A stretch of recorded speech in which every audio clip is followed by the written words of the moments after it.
राधे राधे दोस्तों, हर हर महादेव। तो आज की स्टार्टिंग होती है गौरीकुंड से। कल रात हम लोग गौरीकुंड में ही रुके थे। इतना अच्छा रूम नहीं था, बट ठीक था कि रात कट जाए। रात क्या 4-5 घंटे काटे थे। फिर सुबह हम लोग जल्दी उठकर गौरीकुंड में आ जाते हैं। और भाई भगवान कहीं ना कहीं आप लोगों को बता देते हैं कि हाँ मैं हूँ भाई, इस दुनिया में मैं हूँ। जो नदी दिख रही है आपको, इसका पानी इतना ज़्यादा ठंडा है कि आप उसमें हाथ भी नहीं डाल सकते। और जो गौरीकुंड का पानी है जिसमें हम लोग नहाते हैं, नहाकर अपनी यात्रा को स्टार्ट करते हैं, उसका पानी इतना ज़्यादा गर्म है कि उसमें आप 3 से 4 मिनट रह जाओ वही बहुत है। तो भाई भगवान कहीं ना कहीं दिखा देते हैं। अब साक्षात आके तो नहीं बोलेंगे कि सामने आके hello here is I am, no, ऐसा कुछ भी नहीं है भाई। बट वो कहीं ना कहीं फील करा देते हैं कि हाँ मैं हूँ भाई, इस दुनिया में हूँ।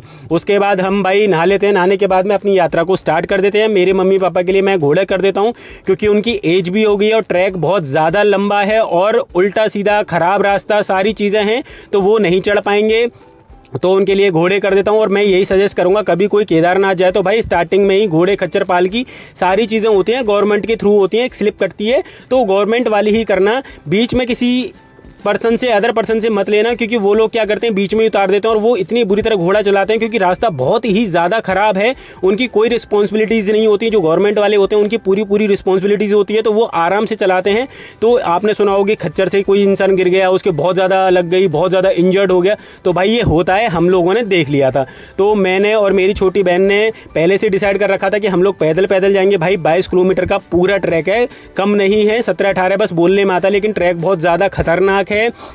और इतना गंदा मतलब रास्ता हो जाता है क्योंकि खच्चर और घोड़े की वजह से कि भाई फिसलन बहुत होती है। बीच में इतनी गंदी हालत हो जाती है कि चलने का बिल्कुल मन नहीं करता। और जितने भी साल के मौसम होते हैं ना, वो आपको केदारनाथ यात्रा में दिख जाएंगे। कहीं आपको बारिश मिल जाएगी, कहीं आपको धूप निकलती मिल जाएगी, कहीं आपको कोहरे वाला मौसम मिल जाएगा।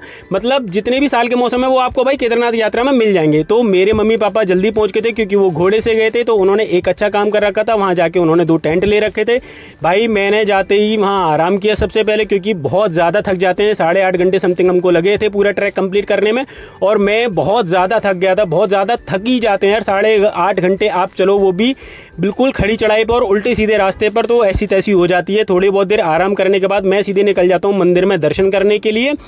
और भोले बाबा की कृपा से हम लोगों को टोकन भी मिल जाता है और हम बीच लाइन से ही लग जाते हैं, तो हमें ज़्यादा दिक्कत नहीं होती। बाकी भीड़ बहुत थी। जिस टाइम हम लोग पहुँचे तो उस टाइम भी 5 से 6 हज़ार लोगों की भीड़ थी। और हम लोगों ने 2 बार दर्शन किए, एक अभी बता रहा हूँ और एक नेक्स्ट ब्लॉग में बताऊँगा सुबह के दर्शन। तो हमारे दर्शन बहुत ज़्यादा हो जाते हैं। भोले बाबा की इतनी कृपा होती है कि इतनी मेहनत की और वो मेहनत सफल हो जाती है।